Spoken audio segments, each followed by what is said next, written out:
Yes, we are here with United City FM. And what I want to ask first is how did you get into content creation?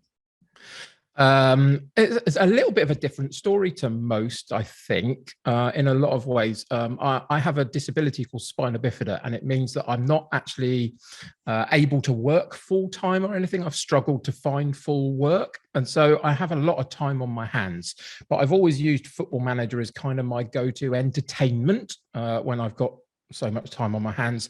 And then about 4 years ago, I spotted a video by Dr. Benji on YouTube, and I didn't even know it was a thing, if I'm honest, that you could put stuff like that on YouTube and people would watch.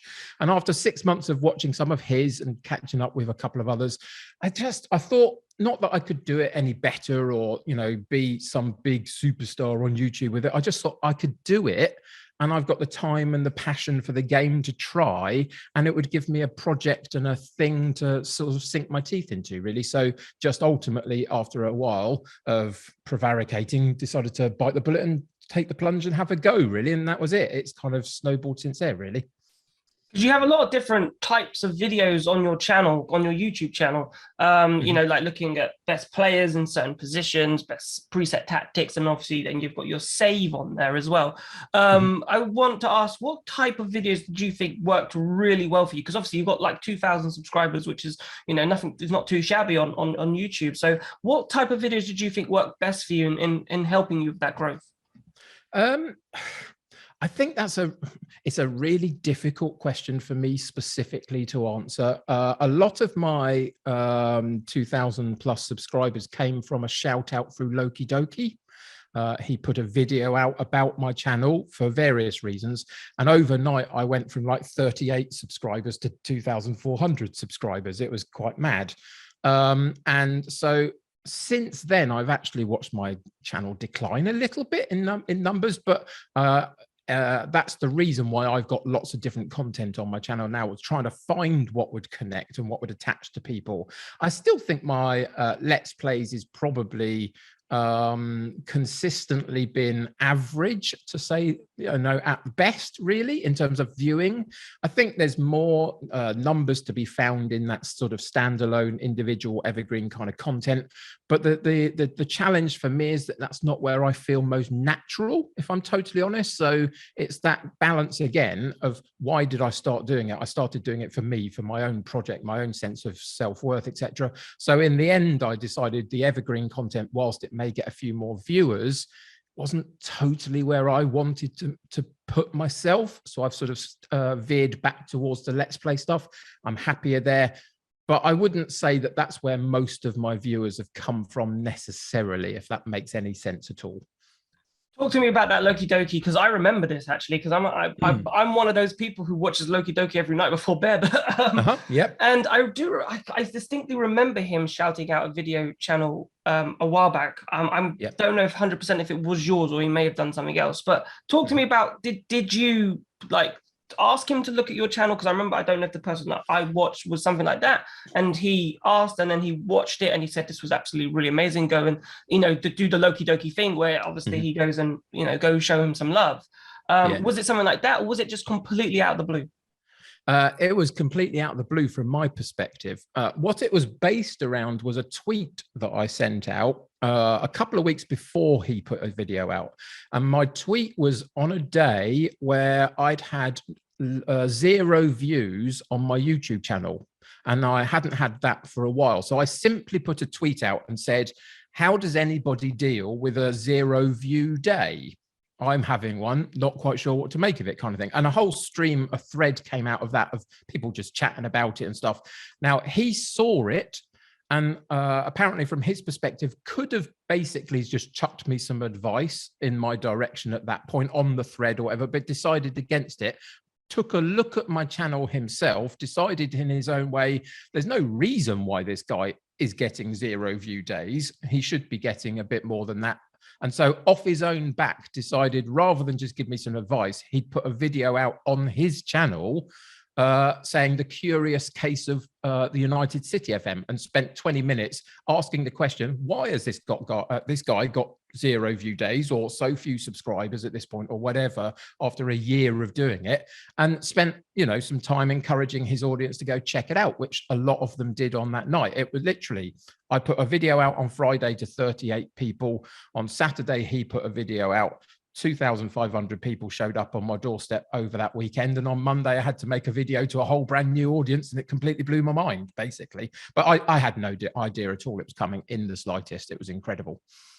That was the video I'd watched. So I'd watched that video. I was like, I remember this video. I was like, I distinctly remember this video. And I was like, I don't know if it was you. I can't remember because it was quite a while ago now, I would say. Yeah. But 2 years ago. Yeah, 2 years ago. So I was like, I do remember this. And I couldn't remember. I remember him saying that you were posting at like 4 o'clock and maybe post a bit later or something like that. I remember that. Sure. Now it's come back to my head. But that's still though, it proves that even though you were, you weren't getting the views per se, that someone said, actually, you are doing something right. So that must have been so pleasing to hear those words. Oh, very much so. And from somebody like that with the audience that he's got, etc. I used the phrase a lot in the couple of weeks after it. It literally blew my tiny mind, if I'm totally honest, that I'd even got anybody out there of his stature that had seen any of my stuff was just insane to me at that moment, really. Alongside that, yes, I mean, you get that thing of somebody thinks you're doing something right. I then had 2,000 people commenting on my stuff and telling me what I should change and reshape and move and grow and take out, all that stuff. So it's a little bit of a mind warp to figure a route through that. It took me a couple of weeks to probably process some of that, but a lot of really good stuff did come out of it. I mean, at the time, I wasn't even on a face cam. I'd spent a year doing my content without face cam for various reasons. I just, but I didn't have one. And so immediately, as fast as I could do, I brought the face cam in and reshaped everything and structured it differently, all sorts of other bits and pieces. So it changed a lot of my content for the better in a lot of ways. I would say there's also something to then try and live up to from that point as well, which was quite difficult because a lot of what he brought over to my channel, he and I are very different in terms of what we do. So not everybody that comes across is then going to go and gravitate towards what I'm doing necessarily. They came and did it as a favor to Loki, some of them, and some of them have stuck around. And I speak to a couple of guys now over on my Twitch streams that are from that particular kind of video raid, as it were, and have stuck around with my content, which is great. But it's been a bit of a mixed bag in terms of figuring out what to do with all of that since that point. But on that occasion, yeah, I mean, it's Lord Loki of Doki. I mean, what more could you ask for, really? No, it's brilliant. It's brilliant. I want to find out about your Football Manager story then. So how did you get in the game? When was your first exposure to the game? I am old enough to have played the first or the second version of Championship Manager, and I can't actually remember which one it was, but it was definitely one of those two. And it was purely that thing of I have a real love for football. I have a love for sport in general. Again, partly disability-wise, I struggled to find my place within sport. I've done some disability sport. I played and then coached wheelchair basketball to a high standard. But football was always my passion. So when a game showed up that was supposedly a proper enough representation of trying to be a coach, a football manager, then I was basically all over it.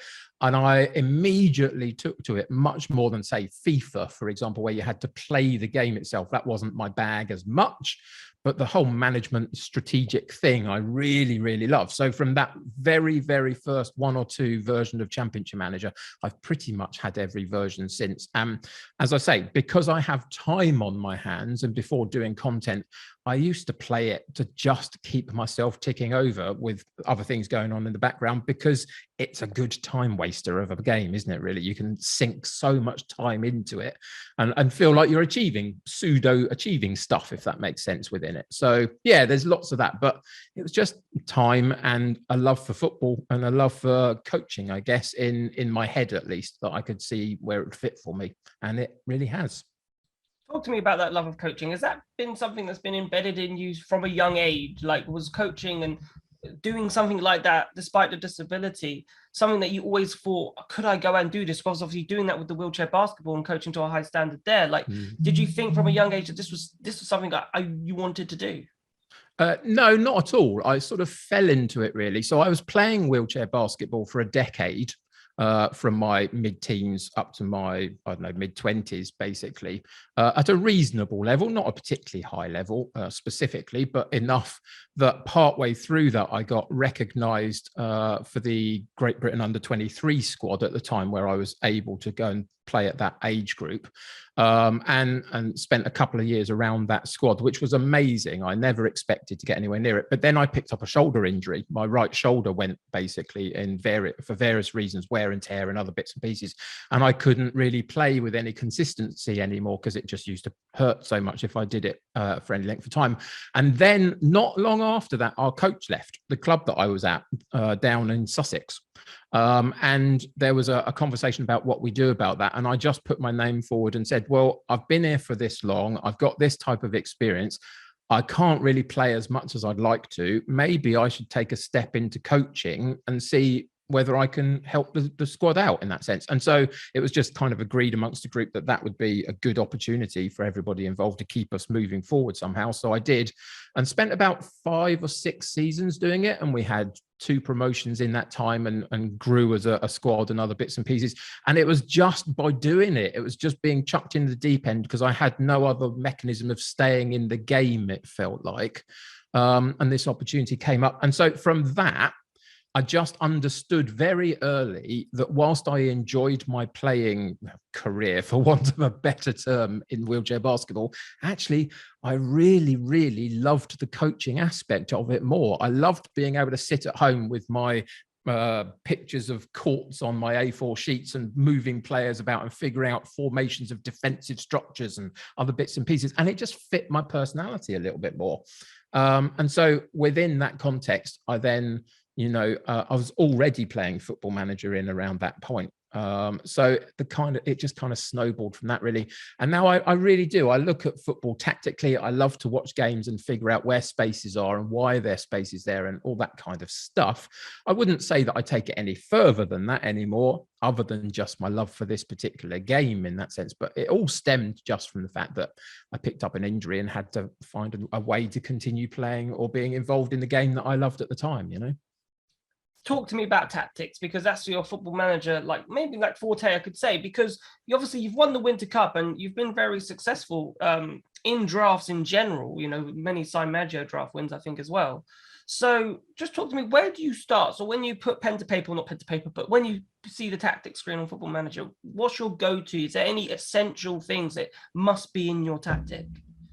Not essentially so. I mean, in FM22, like most iterations of the game, as time goes on, we will figure out what works and what doesn't work, and what good player roles are in there, or all that kind of stuff. You kind of figure that as you go. But if you look at my tactics for when I was in FM20 or 21, 19, etc., they're not what I'm currently playing.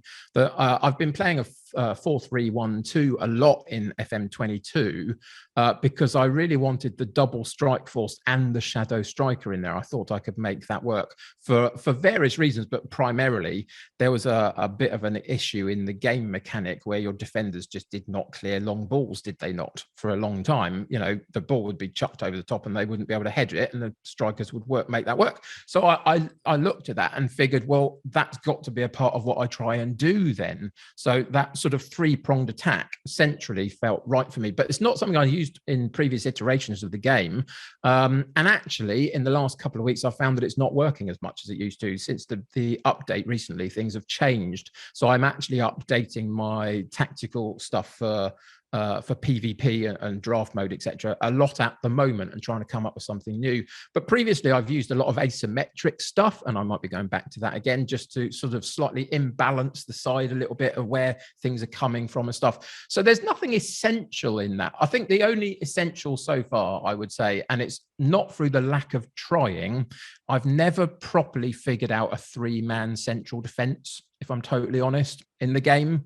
And so I've always used a back 4, I think, primarily. But other than that, from there upwards, it's just like chuck things at a board and see what sticks in a way, because it changes from game to game and update to update. And at the moment, if you were to ask me what I'm going to play in the next draft that I have coming up with you guys soon, actually, I don't have a clue, because the 4-3-1-2 I'm kind of putting to one side just for now. So we'll see what happens. How do you normally then attack the draft process in itself in terms of picking the players? Is there a specific way you go about it normally, or do you just, I wouldn't say wing it, but everyone has what is your sort of way that you go through that draft process? Yeah, I very much don't wing it unless I have to. I mean, one of the other draft competitions out there, Wasted Possession, give you an hour beforehand. They give you your player pool. You have to wing it, kind of. But it's not really what I prefer at all. I'm one, again, because of what we've talked about, I've got time on my hands. So if you give me the player pool and a budget a week before, I will spend a couple of days going through the player pool with the budget and figuring out what I want to do. But it is all based at that point around, I know what tactic I want to play, and I will bring the players in to play the tactic as best as I know how. I'm much more on the thought process of too many people tinker too much. So I try as much as I have to have a structure and a way of play and draft the players in to try and play it as best as I can. And then as much as I'm brave enough to do, leave it alone to try and do it. And occasionally it works really well. And occasionally it knocks me out in the early stages because it doesn't work on that day for whatever reason. So that's kind of my style. But if we're talking purely about the draft, I very much identify, I want that particular type of player in that role to perform this duty. And then I'll go through the player pool and see who I can best find to attach to it. And then have a list of a few of them as alternates just in case, and try and get one of them into my squad. And it's that, but I do a lot of player pool research as much as I can, because I think that's more it's more my skill set, I think, to do that rather than here's the player pool, have at it. And I'm a bit lost occasionally. If it's a weird player pool that I've never been in before, then yeah, who knows? So the Super League, sorry, is an unlimited draft pool, and it will be an unlimited world pool because it's out at this point. So yep. How does that change that draft approach? Obviously, I understand because you do exactly the same as me, identify the targets, but now it's all rain. How does that change your approach? Because normally when you've got a budget, you might need to go certain players earlier or certain positions earlier. Whereas with an unlimited, it's kind of like a free-for-all in a sense, but with some structure. How do you think that will change your approach? I think it changes it quite a bit for me, really, because I'm one that's slightly nervous about going towards the top end of the budget. If we're in a budget that's, I don't know, let's say 400 million, and you've got X amount of leagues that you can choose from, and there's I don't know, a dozen really properly world-class players, I'm really kind of nervy about going and getting one of those, because if I blow my budget on one that doesn't show up, then it frustrates me a little bit. So I tend to go and sort of, rather than go for a 90 million player, go into the 40 bracket as my big and get 2 or 3 of them. So on this kind of occasion, it completely changes what I normally do of trying to find a couple of those budgety picks or those mid-range picks, and gives you the freedom to go and try and get one of those big guys, because you've got a couple of others in there as well that will take the flak if it doesn't quite work out. So I think it's going to change it quite a lot. And obviously the other change, if I'm specifically drafting for very structured way of play, then because it's an open-ended world pool, it's going to be giving me a lot of players to potentially choose from to identify who actually is the best that I want for that type of role. Is it the 90 million, the 40 million, or the 800,000 type player? What am I looking for? So, I mean, there's plenty of people in our drafting world that have shown that you can do it on a budget and still be very successful. I tend to stick in the middle ground, but this time out, Mbappe, Messi, Haaland, all that kind of guy, maybe they are the ones for me here. Who knows? And I think you might have to have 1 or 2 of them in and around your squad just to be able to compete with everybody else that will have them. So yeah, I think it's going to change it quite a lot. Again, it's slightly out of my comfort zone, but give me a couple of days in the actual player pool once I've identified how I want to play, and we'll see which one of those or 2 of those actually show up in my final squad. We'll see. Maybe they will, maybe they won't. But yeah, it has the potential to change it quite a bit, I would say. And finally, from me, just expectations. What are your hopes for the Super League draft? What are my expectations? Don't fall flat on my face and get 0 points. And that's about it, I think, in that sense. You know, drafting is brilliant and infuriating all at the same time, most of the time that you do it. It's an incredibly great thing to do. You get to meet up with new people, have a real test of your own tactical stuff. But ultimately, it's infuriating because you don't always feel in control of it, really. Let's face it, you know, once you put your team on the pitch and they put theirs on and they move things around within 10 minutes and start tinkering away, you could have a brilliant day, you could have a bad day. I've won a competition, and on the way through about 8 games, had 4 people sent off in those games, and I still won the competition. There's no rhyme or reason to that. It shouldn't have happened, but it did. But I've also had what I would consider a brilliant draft, everybody that I really wanted, and nothing's happened at all, and it's just completely faded away. So my only expectation is that I show up, have a brilliant time doing it, and try not to get 0 points, but ultimately try and win it if I can, because who don't want to win it? Because we all do. But yeah, that's it really. It's such a random thing that I just want to have a good time doing it as much as I can. United CFM, it's been an absolute pleasure talking to you. Best of luck in the competition. And yeah. Well, thank you very much.